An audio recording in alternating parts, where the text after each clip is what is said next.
both because of the speaker and because of the topic. The topic being the Glories of Lord Balaram. And we're so happy and fortunate to have His Holiness Ramapad Swami Maharaj speaking today. And as I look at the people here who are in the class, so many of you know Maharaj very well, so I'm not going to give that kind of standard introduction that he's done this and that. But I will mention two things that you may or may not know. That for me, I don't know how this works, but basically Maharaj brought me to Krishna consciousness because the person that he preached to me. And if he hadn't brought this gentleman named Bernie DeAngelis to Krishna consciousness, Bernie would never have introduced me to Krishna consciousness, and I'd be who knows where. So I'm very indebted to Maharaj. Also, the other thing that always, even 44 years later, shocks me is that I met Maharaj for just a few minutes at New York Rath Yatra in 1976. And almost like 8 months later, when I came to the temple, he remembered me and remembered everything about me. And he had this amazing memory. And that always really touched my heart, that such an exalted devotee had remembered all these things about me. And I was just the only thing I had in common with Maharaj is the same name. My name is Brian. But also, what struck me, I was talking to my wife about this about 3 weeks ago now. We had the incorporation of ISKCON Day, and a day very important in Srila Prabhupada's mission. And Ramapad Maharaj, more than anyone else in the movement, has dedicated more than a decade to make sure that that ISKCON Incorporated remains with ISKCON legally and for forever into the future. And all the devotees in ISKCON are indebted to Maharaj for that. So we're very grateful that Maharaj agreed to give a talk on Balaram today. And thank you very much. So please welcome His Holiness Ramapad Swami Maharaj. Okay, we're waiting for the image to go on the screen. And we'll start with the first image out of the series. There we go, Lord Balaram.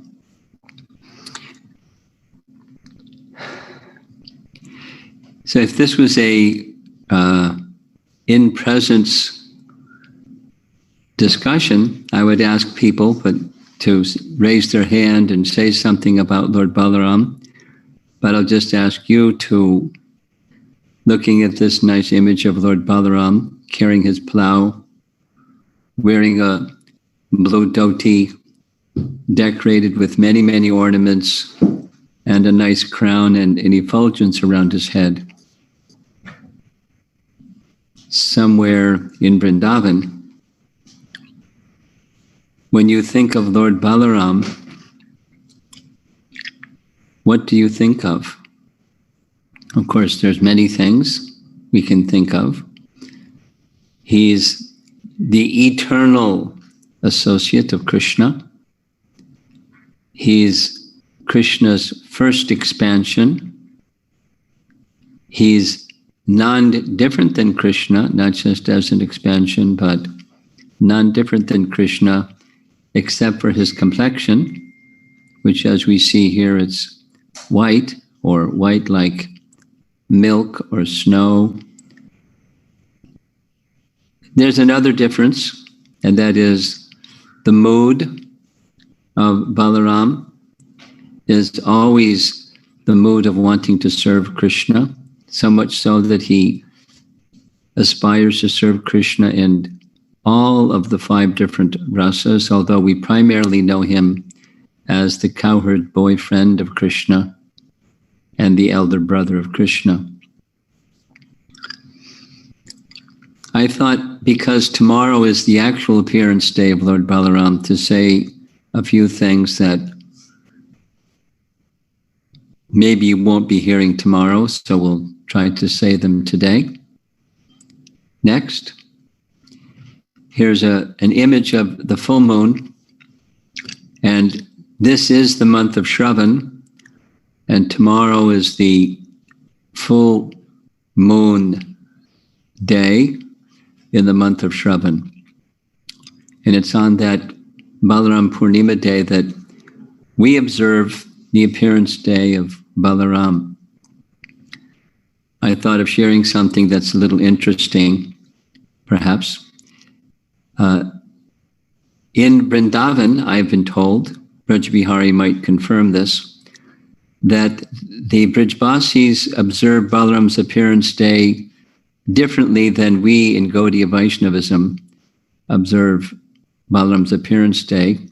And Balaram's appearance day in Vrindavan is honored on the 6th day of the month of Bhadra, 2 days before Radharani's appearance day. Radharani appears on the Ashtami, Radhashtami. And the basis for that observance is from a book written by Gargamuni, at least it's a claim to have been written by Gargamuni, called Garga Samhita, where he gives that date, the 6th day of the month of Bhadra. However, Jiva Goswami wrote another book called Gopal Champu.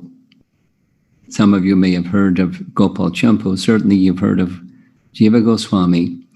And Jiva Goswami explains that accepting Balaram Chat as the birthday or appearance day of Lord Balaram is unacceptable, because it would mean that Balaram is almost 1 year older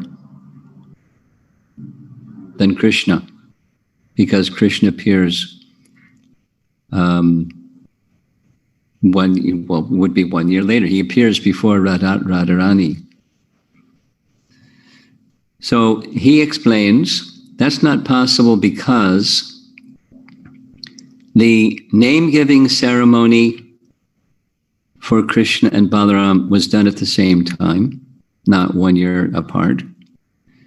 And the stage of Krishna's development was the same as Balaram's. For example, we hear in Srimad Bhagavatam that Krishna and Balaram were crawling at the same time. And Krishna and Balaram began toddling and then walking. And then everything, their child development was the same. And therefore, it must be taken that they were of the same age or almost of the same age, the same year for sure, almost the same age. And his explanation in detail goes like this. Vasudeva had a number of wives when he was married to Devaki. Along with Devaki, there were 12 other queens or wives that he married at the same time. And Devaki was the eldest and most acclaimed. So along with her, other queens or other wives were also married. And one of those wives was Rohini. So prominent Rohini and Devaki. And when the prophecy was told in the sky that the 8th child, the Devaki, would kill him, Vasudeva persuaded. Another name for Vasudeva is Anakudundubi. And he was given that name, we find in the Bhagavatam. Anaka Dundubi means drums and kettle drums. When he was born, there was resounding sound in the sky of drums and kettle drums, acclaiming, here is a most truthful and exalted personality. So the name stuck, Anakadundabi, but also Vasudeva. So Vasudeva gave his word that each of the children born of Devaki would be given to Kamsa. and he could do with them what he liked, because it was not Devaki that would bring his destruction, but the children. And he kept his word until it was the seventh child of Devaki. Now, before the seventh child of Devaki was conceived, another one of the wives, Rohini, was pregnant. According to Jiva Goswami, in her third month of pregnancy, early in the month of Shravan, Rohini was sent to the care of Nanda because they were relatives and very close associates. For the protection of Devaki and the child in the womb of Rohini, Rohini was sent. And then in the seventh month of Rohini's pregnancy, there was a very special arrangement that we read about in the Bhagavatam. And that is, the seventh child of Devaki was transferred by Yogamaya to the womb of Rohini. And that seventh child of Devaki merged with the child that was already within the womb of Rohini, who was Balaram.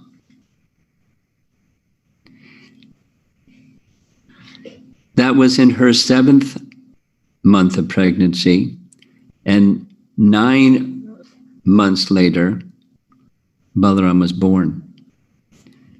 So that means 9 plus 7 is 16. So Balaram was in the womb of Rohini for a long time, extra time, waiting for the appearance of Krishna. And he, Balaram, was born on the Purnima day of the month of Shravan. And shortly thereafter, Krishna was born on the 8th day. So we'll go to the next slide.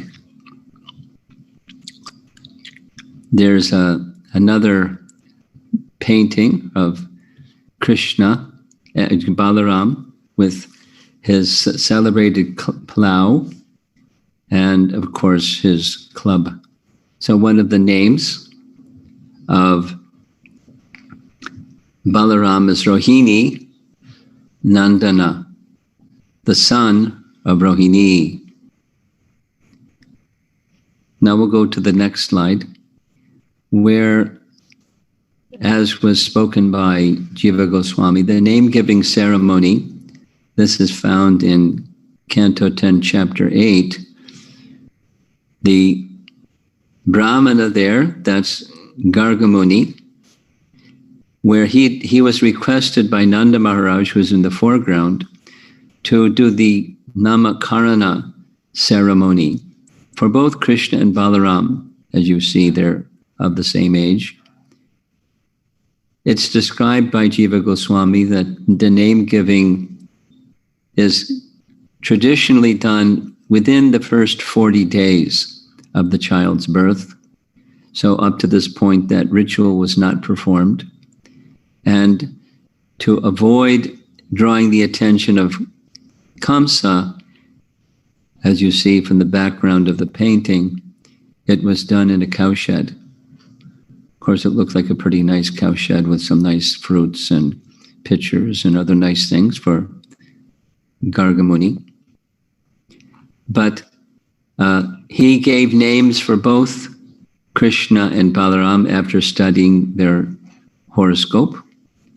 And 3 names are mentioned. Can we go to the next slide?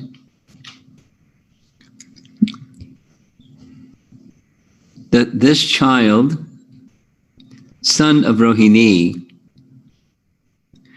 will give all happiness to his relatives and friends by his transcendental qualities. Therefore, he'll be known as Rama.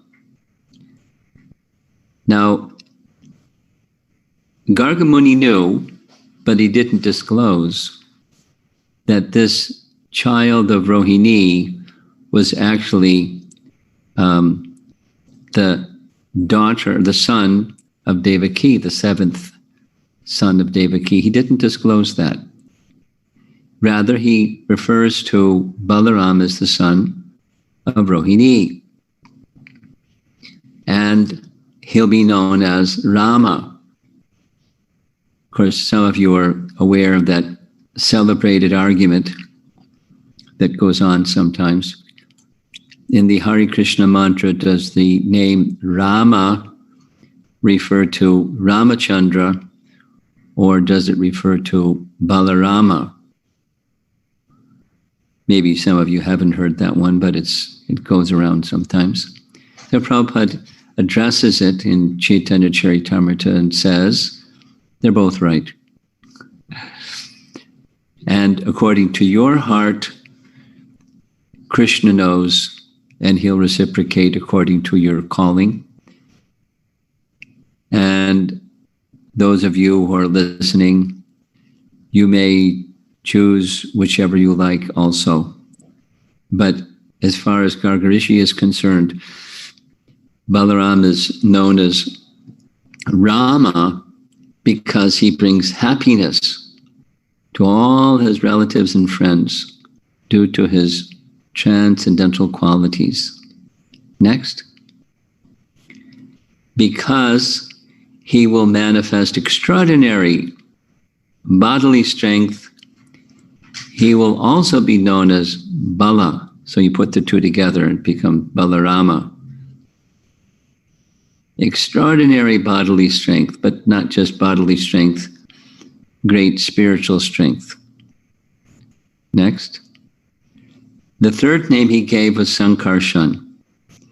That is, because he unites two families, Vasudev's family and the family of Nanda Maharaj, he will be known as Sankarshana.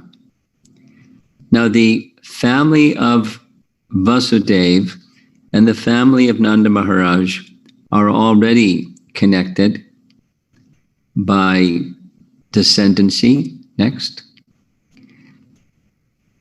Here's an image that shows you how Vasudev and Nanda were connected. The father of Vasudev is Shura or Shurasena.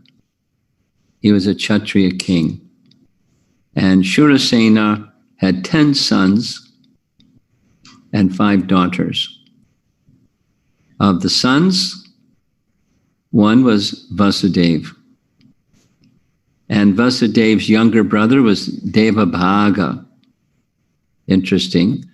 Devabhaga, just like Krishna was the son of Vasudev, Uddhava was the son of Devabhaga. So they were cousins. But one of the daughters of Shurasena was Pritha, or Kunti. So just as Arjun is a cousin, Uddhava was a cousin of Krishna.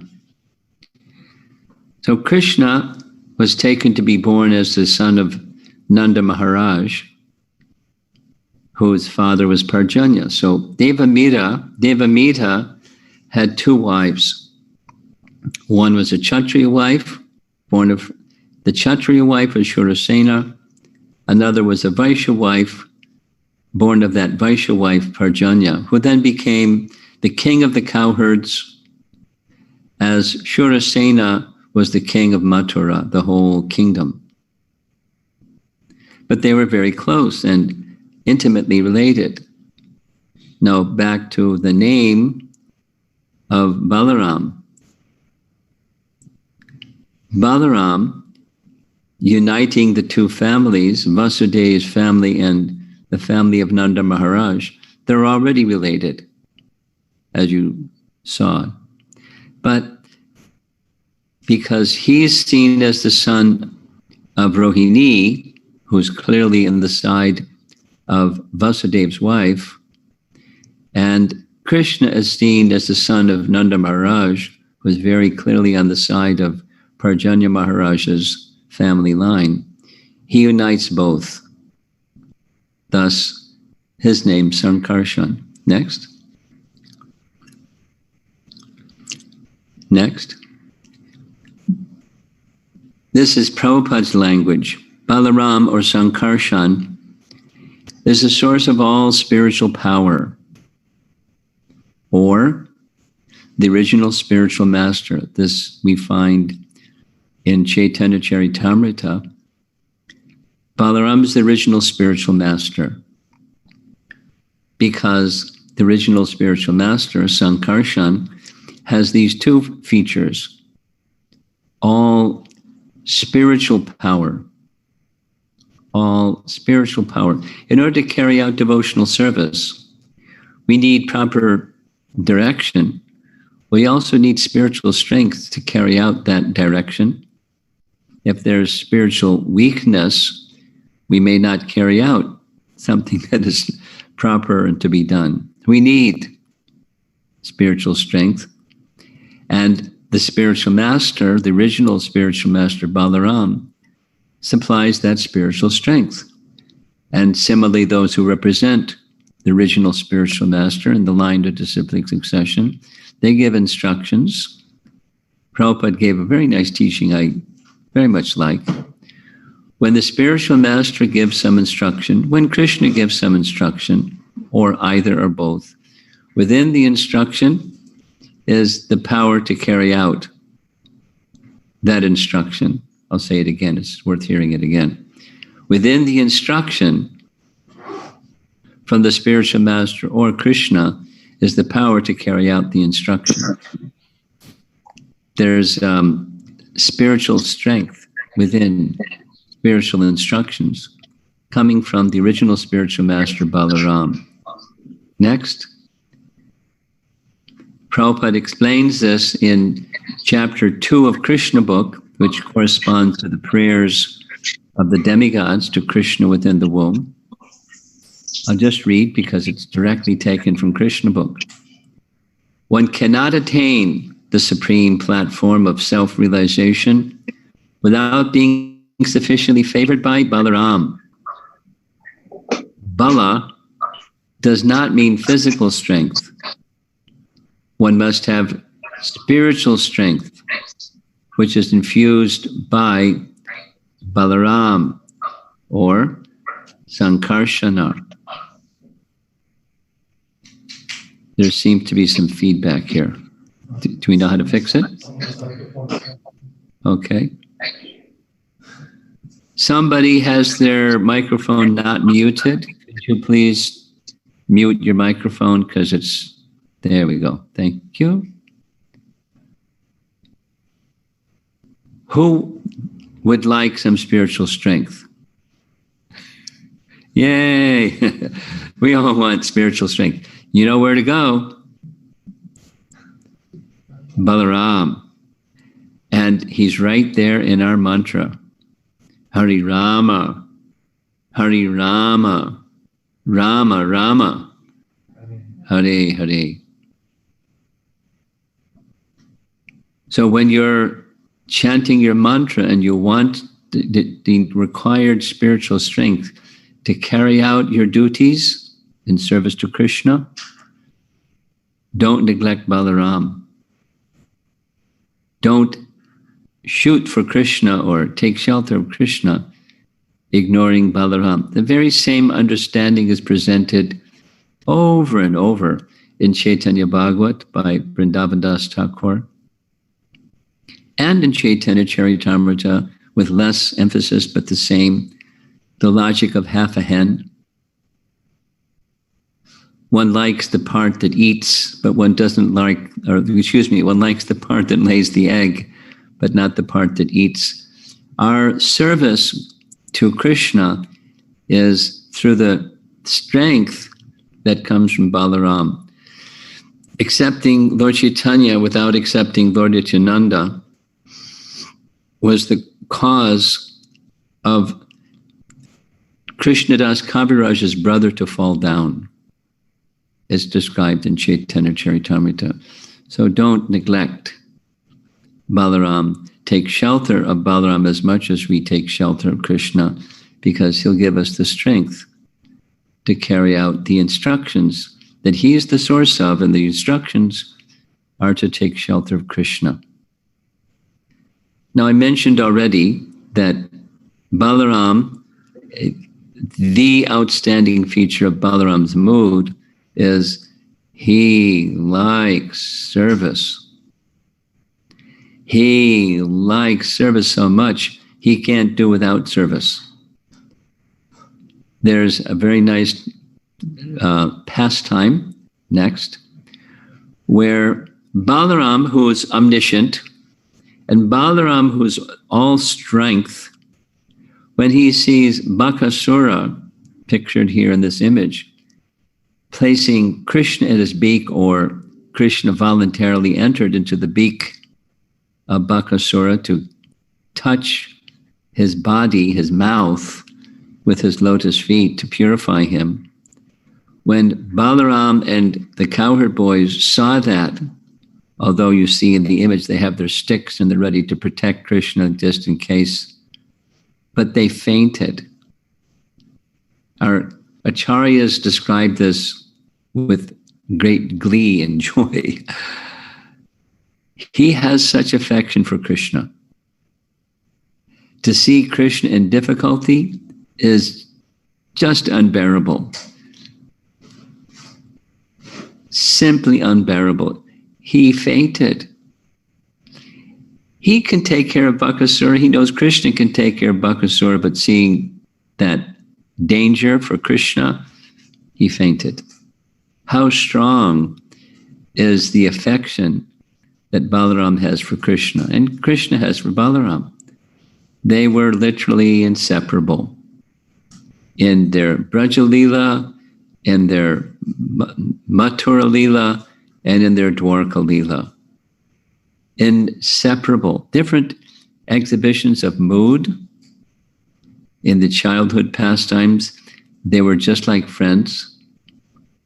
And after leaving Vrindavan, it shifted to the elder brother mood and the protector of his younger brother.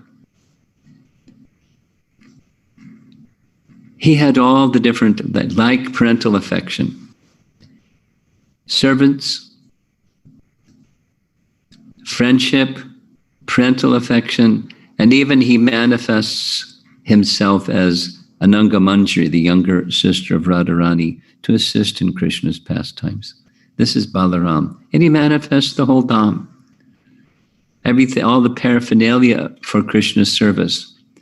Voila. He just manifests it through his infinite potency. And there are two very celebrated pastimes where Balaram was, by design, Balaram was absent. Next. The pastime of the Brahma Vimohan Lila. It's fantastic description where, by design, Krishna went out one day to herd the calves, because he's still very young, with the cowherd boys, and Balaram was absent. There's different explanations of why he was absent. Some sadhu had come and wanted to give his blessings. There were some auspicious rituals that Mother Jasoda needed to be performed. Some say it was his birthday, but he wasn't present. And there was a reason he wasn't present, because as you see in this image, the bewilderment of Krishna to Balaram, to Lord Brahma, was to show not only the calves and the cowherd boys that he had put in the cave were manifest there still having lunch, but all the forms of Narayan and all their potencies and the universes, unlimited universes, all in that little space, was to show Lord Brahma the unlimitedness of Krishna's opulences compared to Brahma's opulences, which is puny. But during that time that Brahma was checking to see were they still in the cave, or were they present there with Krishna? 1 year passed upon earth. This is described in Srimad Bhagavatam directly. 1 year passed. That was another purpose of this lila, and that is Krishna was reciprocating with the mothers of the cowherd boys who wanted Krishna as their son, and the cows who wanted Krishna as their calf. And Krishna took the form identical of the cowherd boys and the calves, so much so the mothers didn't even know it wasn't their son. That's kind of mind-boggling. What mother doesn't know their son? But an exact replica of gestures and personality and voice and everything, an exact replica. Actually, the boys are the replicas of the unlimited potencies of Krishna, not the other way around. But during that 1 year, Balaram, who is none different than Krishna except his color, was covered by Yogamaya to the extent that he didn't even notice what was going on.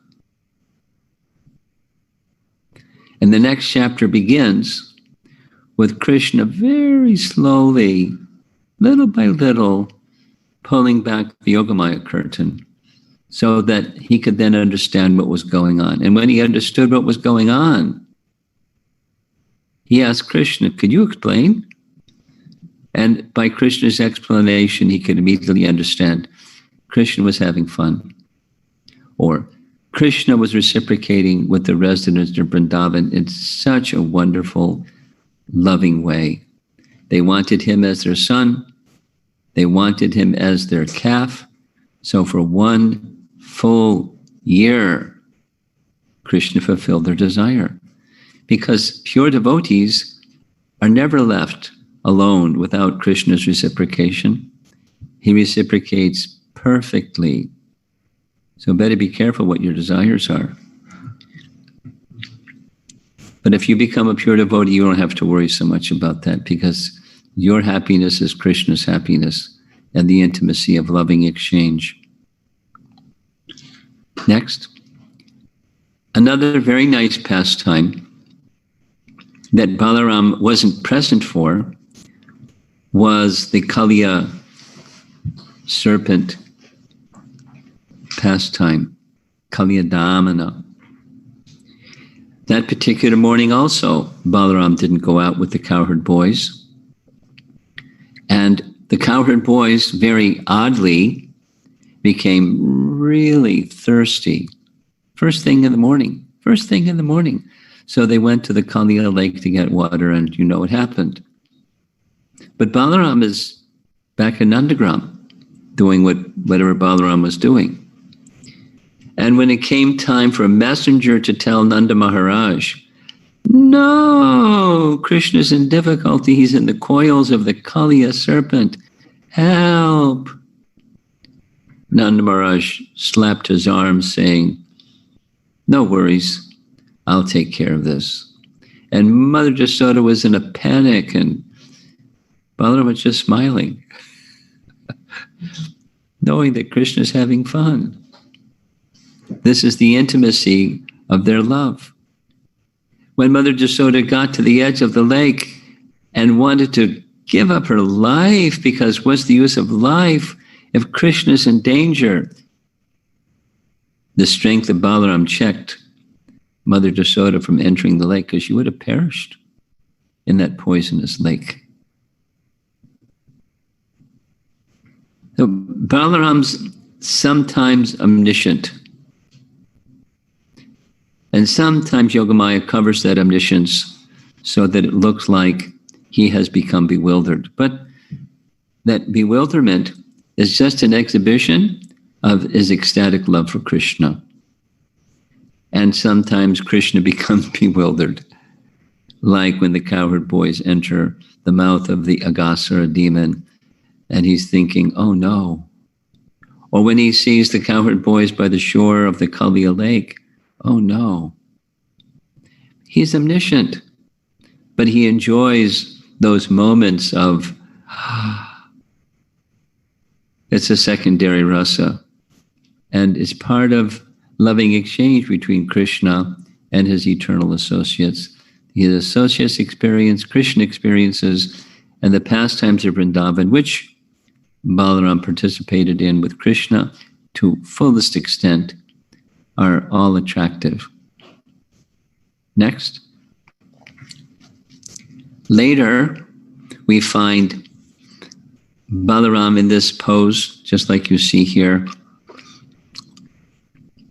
carrying his plow and this other instrument that is used for plowing the fields for the bullocks.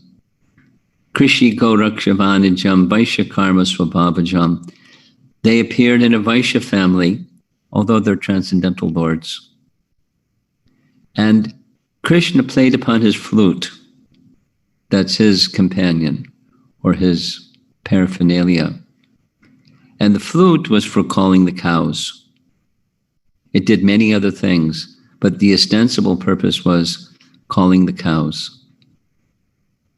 So cow protection, Goraksha, is combined with Balaram's Krishi, that's agriculture. So the two, Krishna Balaram, are doing the main activities of the Vaishya community.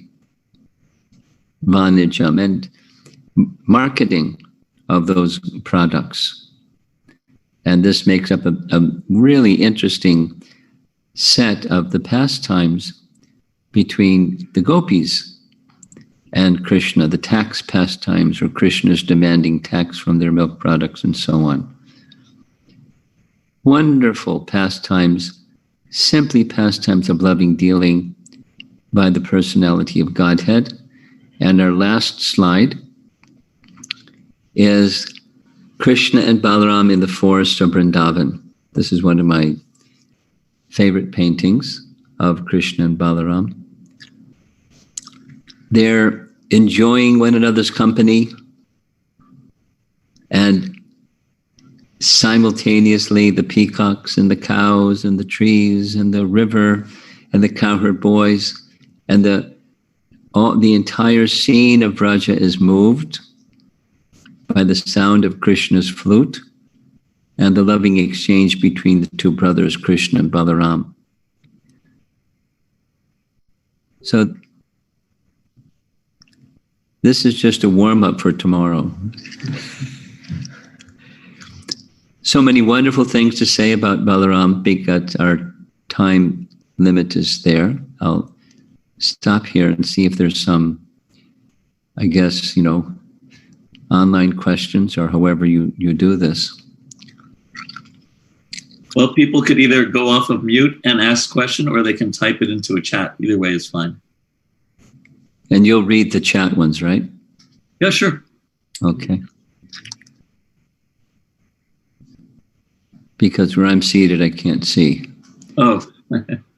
Any comments or questions, anybody? Can we go back one slide? It shows. Here's one, Maharaj. How can we get the mercy of Balaram? How can you get the mercy of Balaram? Hare Krishna, Krishna Krishna, Hare Hare, Hare Rama, Rama Rama, Hare Hare. That's the most direct way. And could we go back one slide so it shows the image? If you, there we go. If you want to go further in that Mahamantra, then through the representatives of Balaram, the spiritual masters who are representatives of Balaram, empowered by Balaram to do their representative service, you can access the mercy of Balaram that way also. Hear the instructions, because the instructions they speak are Balaram's instructions. There's Krishna's instructions, but the instructing function is through Balaram. So take shelter of those persons and their instructions, and you'll get the mercy of Balaram.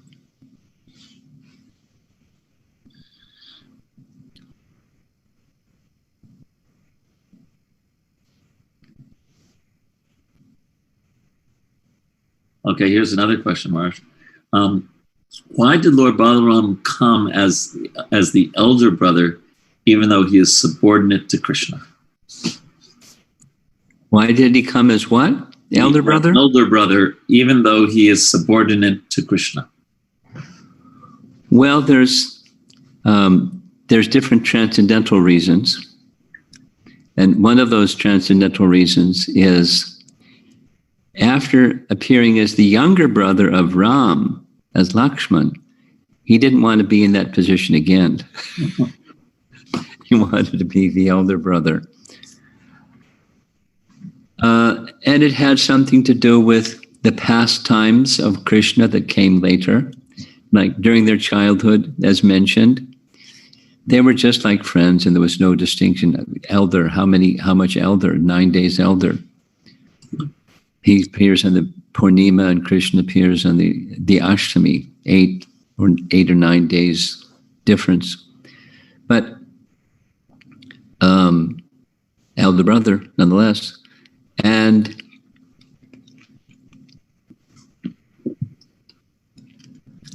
in their later pastimes, he takes this position that gives Krishna pleasure, where he is asserting his role as the elder brother, like, for example, the marriage of Subhadra,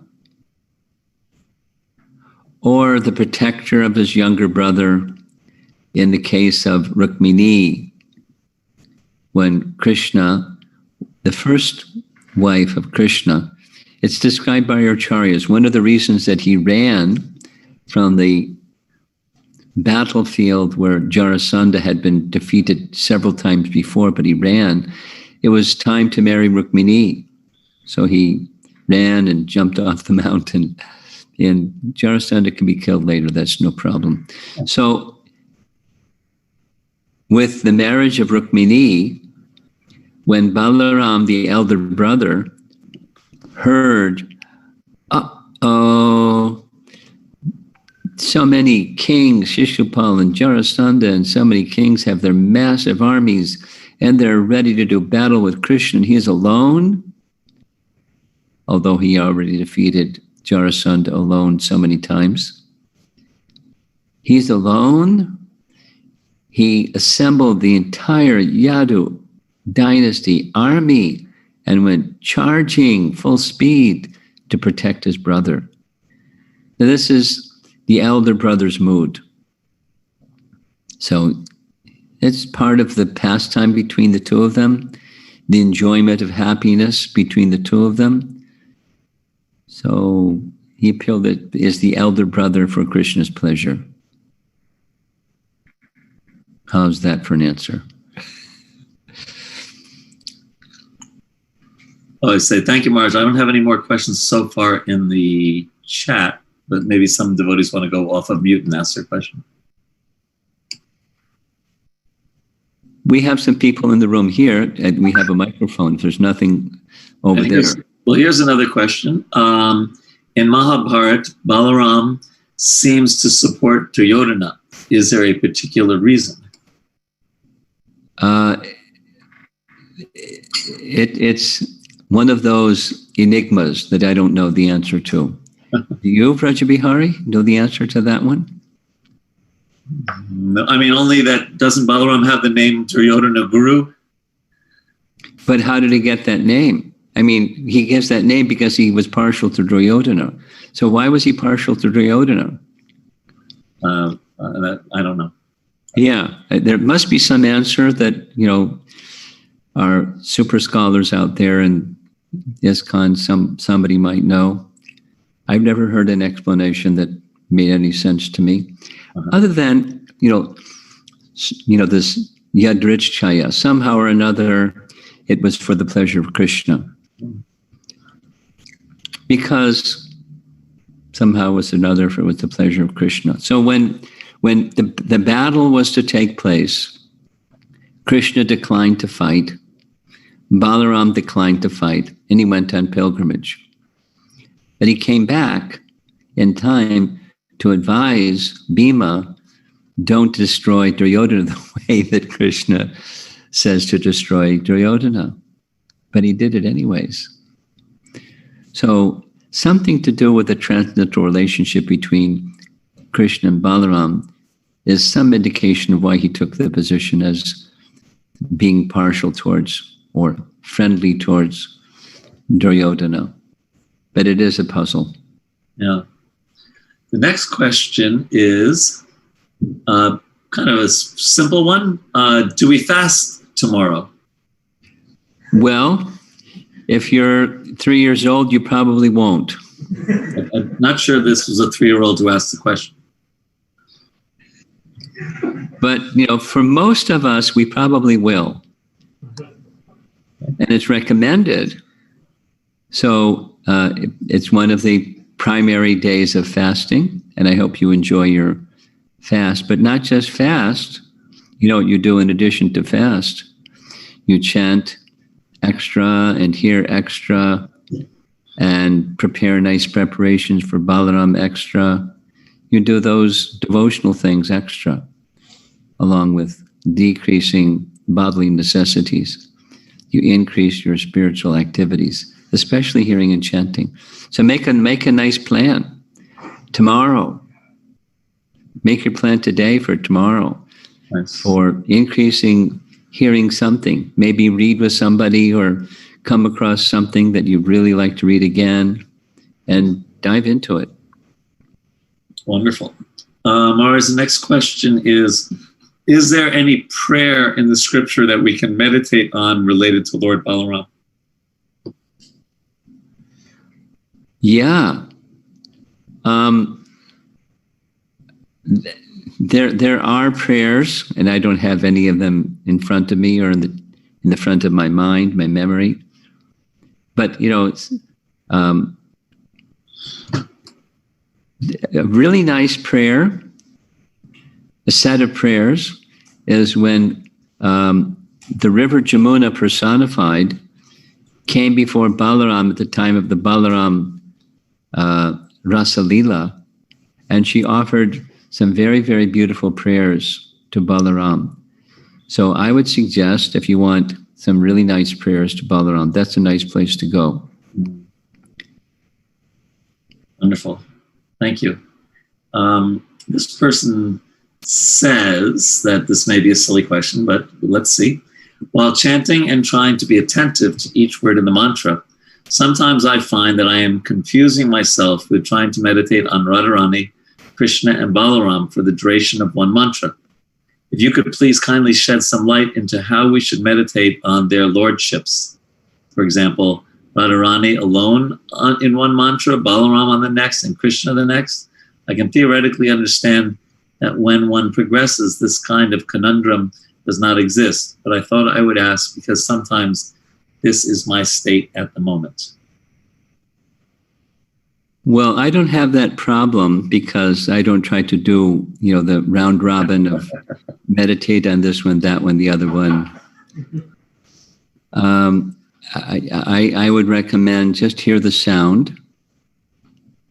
And it's as you're meditating on the sound, you're calling those three personalities. But you meditate on the sound. Bring the faculty of hearing to the sound. That's rather than meditating on this personality. The personality, everything will emerge from the sound. So just do that. That's my recommendation. Thank you. Duryodhana was Balarama. Oh no, that's the wrong one. Is there any significance to the plow and club that Balaram carries? Yeah, I mentioned already. The plow and the club. Oh, the club is for fighting. the plow is for plowing, and the club is for fighting.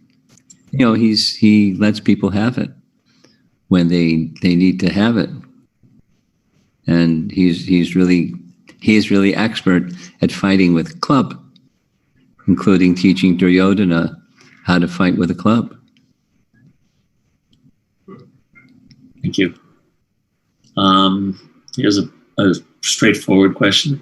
Is Mahavishnu an expansion of Krishna or Balaram? Is Mahavishnu an expansion of Krishna or Balaram? Well, Krishna is the source of everything. So one can say Krishna is the source of Mahavishnu, since Krishna is the source of everything. But Mahavishnu, you go through Chaitanya Charitamrita or teachings of Lord Chaitanya that summarizes all of this, teachings of Lord Chaitanya. And Mahavishnu and each of the Purushas are expansions of the second Sankarshan. And we all heard Sankarshan is another name of Balaram, but that Sankarshan from which Mahavishnu comes is the expansion of his expansion. So you can say expansion of Balaram, you can say expansion of Krishna, you can say expansion of Sankarshan. And in Chaitanya Charitamrita, Krishnadas Kaviraj says, they're all right. It takes a transcendental brain to understand. They're all right. And if you have the binary material brain, if this is right, then that can't be right. Got it. Yes. By the way, I don't know if you want to get into it now, but Prema Tarangani Devi, she posted in the chat 2 links, one to Madhavananda Prabhu's explanation of why Balaram had affection for Duryodhana. Yeah, I'd like to hear it. I appreciate it. Charan. You want me to read it? Or you want me to? Yeah, please read it. Okay. All right. And then forward it to me. I'd like to have a copy. Okay, I'm your servant. If we contemplate on the pastimes of Krishna's beloved elder brother, a relevant question arises. Why did Balaram give so much favor to the demoniac Duryodhana? Actually, what I'll do, Maharaj, is just to make it a little easier, I was going to share my screen, but someone's already sharing their screen, so I won't do that. Duryodhana was not a devotee of Krishna. From his childhood, he hated Krishna's pure devotees, the Pandavas, and tried in various ways to kill them. When Yudhisthira asked Krishna to go to Hastinapur to deliver a peace message on behalf of the Pandavas, Duryodhana grossly disrespected Krishna and even tried to capture him. In spite of all these offenses to both Krishna and his pure devotees, Duryodhana is famous as a great disciple of Balaram. And Madhavendra says, consider, 1, Balaram stayed for several years in Mithila just to give association to Duryodhana and train him in the art of fighting with the club. Yes. 2, Balaram wanted to give his sister Subhadra in marriage to Duryodhana. Yes. 3, Duryodhana considered Balaram the supreme lord. He addressed him as Bhagavan. And he gives references to each of the first 2 were Bhagavatam, the last one was Garga Samhita. Next, it was Duryodhana who asked the sage Pradvikpak Muni to inform him about Balaram's rasa dance in Braja, as well as various prayers and procedures for worshipping Baladev and Balaram. But this doesn't say why there was partiality. No, not yet. You're right. It just gives some reasons. It shows the partiality. Should I go to it doesn't say why. How do we reconcile the fact that Duryodhana was very dear to Balaram? There may be many answers to this question, but we conclude that although Duryodhana looked like he was very close, ultimately his attitude was not pleasing to Balaram. That was his conclusion. I don't know if that's really satisfactory, but that's what he... No, it doesn't answer the question. Not really, does it? It's esoteric and sweet. But what about the question? Well, send it to me and I'll write to Madhavananda and say, can you please answer the question? Yeah, and I think Chaitanya Charan Prabhu answers it more like you did. He said it's because Krishna enjoys rasa in different ways with different people. So just like Krishna is God, but Mother Yashoda sometimes chastises Krishna, she ties him, threatens him. Why does she do that? Because that's the way Krishna rejoices in maternal rasa with her. And then he goes on to say, you can figure out what he's going to say next. So I'll make sure that Prema Tarangani sends you both of those links. Oh, thank you. Thank you very much. And she'll make sure. I will make sure. How are we doing with time? Well, this is whatever time you want to take. There's no restrictions. Really? I'm used to getting the hook. And this is not, we're not serving prasadam now, so no one is salivating. Oh, okay. And the children getting restless and all that. Exactly. Okay. Well, then I'm good to go. If there's still some people that want to say something. Well, let's see. What is it? Once I heard from a devotee, Krishna in some or other way comes in one's life to give his mercy. He says, I think I heard that from you. Not sure, though. A statement or a question? I think it's a statement, but maybe you want to expand on that? Krishna some way or another comes into our lives to give us mercy. Oh no, that was privately sent to me. He says that I said that. Well, I can't remember what I had for breakfast, what to speak of what I said in the past. Are there other questions? Maybe go off of mute, or Prema Tarangani if you want to say your realizations based on reading these two things, or...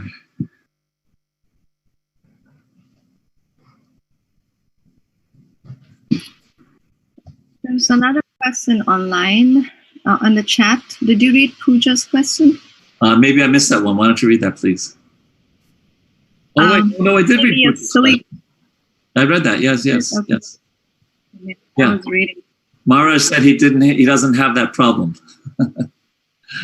of sometimes singing Radharani, sometimes Krishna, sometimes Balaram.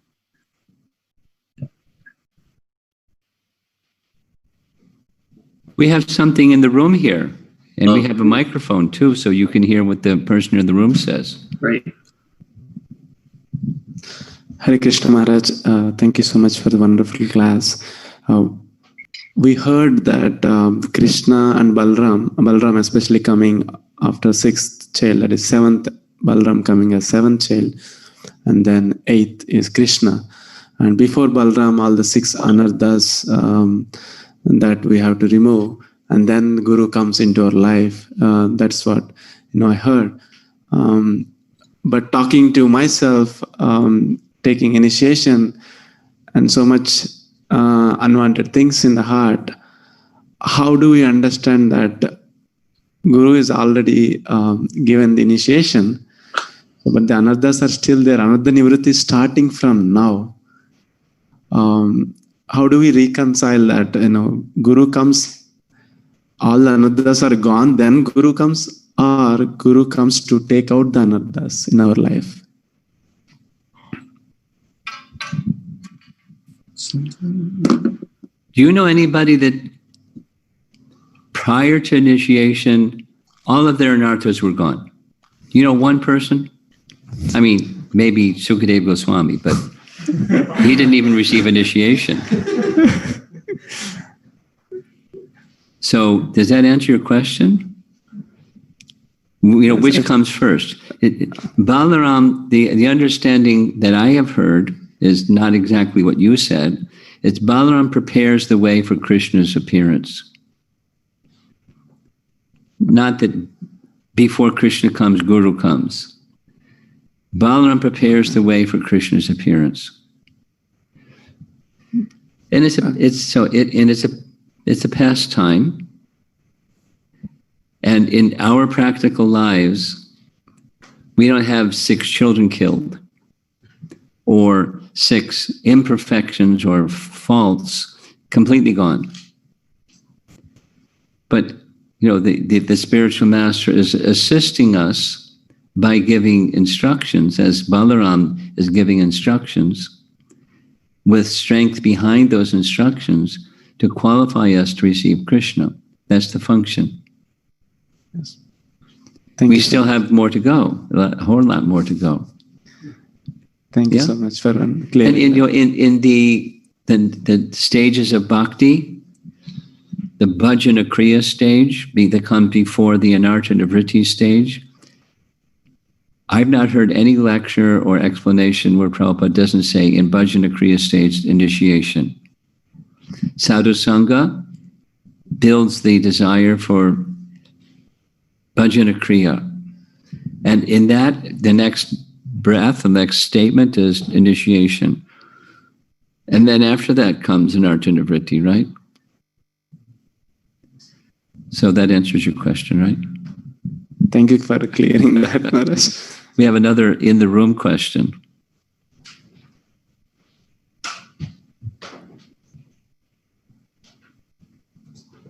All right. Thank you for the class, Maharaj. I think that was really good. My question was not directly related to Lord Balaram. Is that okay? That's up to Potomac. Sure, totally fine. Okay. Okay. So my question was related to like ISKCON as a whole. So my question is basically like whenever I kind of like I'm socially meeting people and gathering with people and I tell them that like I'm part of ISKCON or this religious organization, I kind of get a lot of backlash in terms of like, oh, like you're a part of a cult and like we don't support that. And so like I guess my question to you is just what's the best way to respond to that?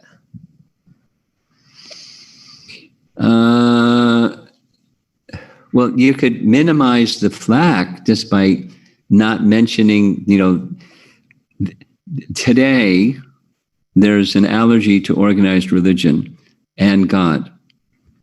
So you just, be aware that there's allergy out there and you present the pollen and the allergy person is going to sneeze. So there are different ways of saying what you're part of, or, this is a suggestion, not like the silver bullet. But these days, I've learned from younger generation people like yourself that something that's politically correct is to say these are the values that I embrace, and I live my life according to the values that I embrace. And not like you're trying to encourage them to adopt your same values and live the same way that you're living, or judging them or something. So you don't need to identify who you are with something that they have allergy to. Just because they don't know. Now, another response, if you do say that, or the people that you said that to, you go back to them, say, what does cult mean to you? What's your definition of what a cult is that you feel you can't support?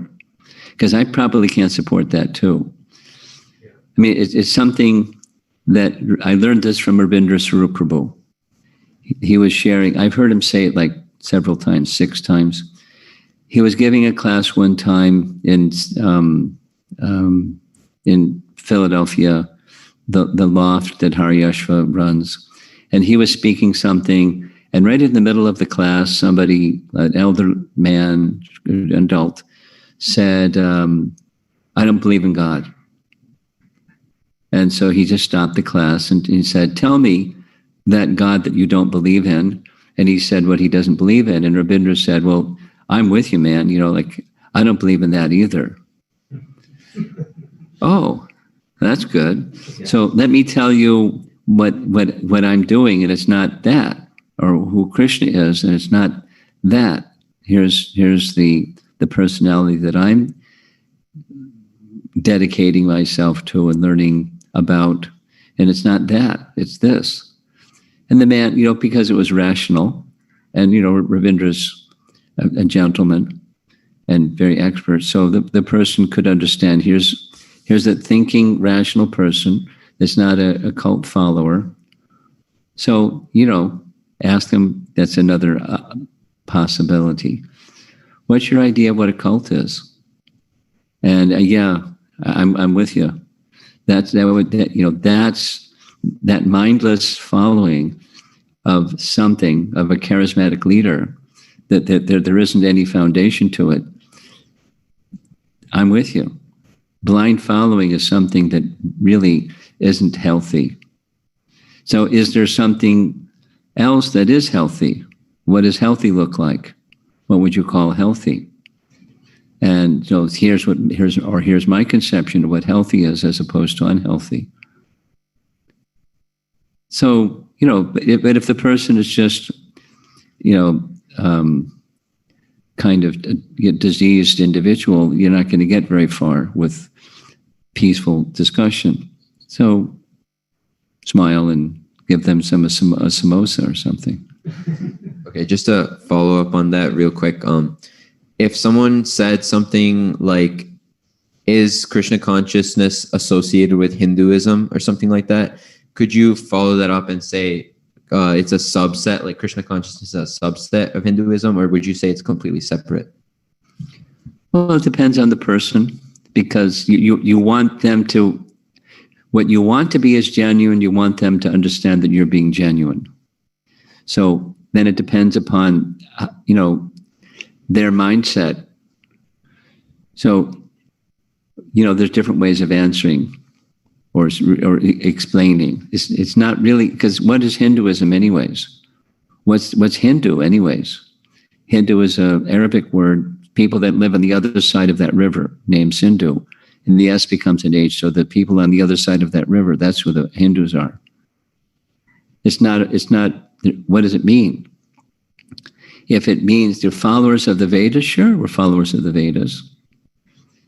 And there are people that are followers of the Vedas that consider themselves Hindus, okay. But they're not really, it's followers of the Vedas. And so you explain to the individual that wants to know. If somebody just wants like a quick pat answer, they don't really want to know, then you can say something else. But if they want to know, we're followers of the Vedas. And the Veda means knowledge. And, just keep it simple. But for some people, they need to hear, yeah, you're part of Hinduism. Okay. But not really. For conventional sake, yes. Like some of our devotees, they're Hindu chaplains. At universities, they're Hindu chaplains. Rambaru Mataji, who was teaching courses on Karuna care, she's a Hindu chaplain. It's just a name that people recognize, and so it's an umbrella that you can stand under and people say, yeah, come on and get out of the rain. So, for some people it works. In the UK, it's certainly something that they engage in. So it depends on the individual and their capacity to see one thing from another thing. That's called intelligence. Okay, so we're at 1/4 the hour. Are we ready to wrap it up? Excuse me, Prabhuji, Swamiji, I would like to mention something. Okay, fine. I'm Anita, and there's a link that Prema Tarangini sent. The top link explains why Duryodhana was favored by Balaram. Yes.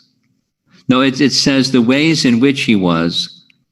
No, there's another. There are 2 links she sent. The top link explains. Okay. Yeah. So she can then send them to me so I can see what those links say. How's that? Okay. Thank you. Okay. Thank you, Anita. We have one hand up in the room. It's 2:16. Well, one question? Huh? No problem. We can go to midnight. Oh. You're loaded with humor. Go ahead. Thank you, Maharaj. My question is related to about the desires you mentioned. About which? Desires. Desires. So our desires are reciprocated by Krishna as a loving father, and he tries to fulfill whatever we desire. So my question is, my desires may come from a very childlike platform or be contaminated with my past scripts. Yeah, so he'll reciprocate by helping you get free from that. So how do I align myself to have more higher desire instead of the lower ones? Yeah. Well, Krishna will help you. I mean, the seed or the core or the essence is bhakti. That is, the essence of bhakti is anukulyena Krishna anushilanam. That is, Krishna should be pleased. And I'm not there. I'm somewhere not there, down and not there. But somewhere in the core of my heart is this acknowledgement that Krishna is to be pleased. And so there's a big gap between where I am and what really deep inside me is what I'm hankering for. Krishna will see that. He'll also see the other desires. And he'll help you, not just, fulfill the material ones, but he'll help you according to your capacity and your strength and your everything, the whole picture of you. He'll help you come to that core position. He doesn't force, but he'll help. And it may not look like you would design it, but he's a better designer than we are. And he'll design it nicely. And that's the trust that we have. In God we trust. We have faith.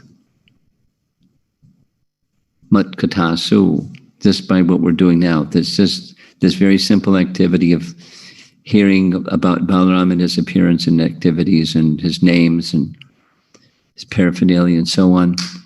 There's potency that can carry us to that position that you just described.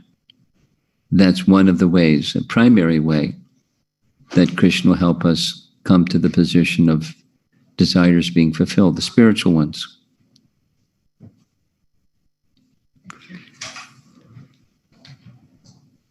Okay, I'm getting a sense it's time to wind up. So we're going to wind up. Maharaj. Well, thank you so much. Thank you. Please come and speak again and again. It's really wonderful, and feel very inspired to do what you say, to try to go to bed early tonight, get up early, and really get a full-on engagement in Lord Balaram's remembrance tomorrow. So I really appreciate it a lot. And have some sections that you want to read, some prayers you want to recite, some extra rounds you want to chant, some preparations for Balaram that you want to cook in the kitchen, and things like that. So make a plan today for celebrating tomorrow. Hare Krishna. Hare Krishna Maharaj. Glories to Prabhupada. Hare Krishna. Prabhupada ki jai.